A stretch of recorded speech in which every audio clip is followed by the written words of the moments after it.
একবার এসে দেখে যাও আমি কত সুখে আছি।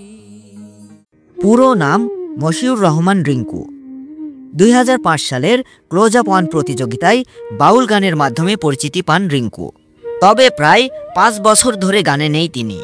4 বার স্ট্রোক করে সুস্থ হওয়ার লড়াই করছেন। এখন তিনি নওগাঁর আত্রাই উপজেলার বরসাউতা গ্রামে নিজ বাড়িতেই অবস্থান করছেন। স্ট্রোকের পর প্রায় 5 বছর ধরে চিকিৎসা ব্যয়ে ফুরিয়ে এসেছে সঞ্চিত টাকা। স্বজনদের সহযোগিতায় চলছে চিকিৎসা খরচ। রিঙ্কু বলেন, কখনো ভাবিনি এমন দিন আসবে, তবে আগের চেয়ে কিছুটা সুস্থ হয়েছি। সব মিলিয়ে ভালো মন্দের মাঝামাঝি আছি। পরিবার আমার চিকিৎসা চালাচ্ছে।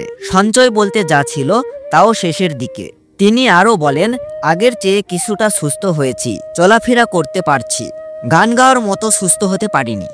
যদি পুরোপুরি সুস্থ হতে পারি, ঠিকভাবে গাইতে পারি, তবেই গানে ফিরব। তা না হলে আর গানে ফিরব না। কে কে আত্রাই উপজেলার এই জনপ্রিয় কণ্ঠশিল্পী বাউল সম্রাট রিঙ্কুকে ভালোবাসেন এবং তার গান পছন্দ করেন, কমেন্টের মাধ্যমে জানান। কণ্ঠশিল্পী রিঙ্কুর জন্য সকলেই দোয়া করবেন। ধন্যবাদ। তো রিঙ্কু ভাইয়ের বাড়ি, রিঙ্কু ভাইকে চিনেন? হ্যাঁ চিনি, ভাজতে হয়। তো রিঙ্কু ভাইয়ের অবস্থা বর্তমানে কেমন রয়েছে? অসুস্থ, এখন একটু অসুস্থ আছে।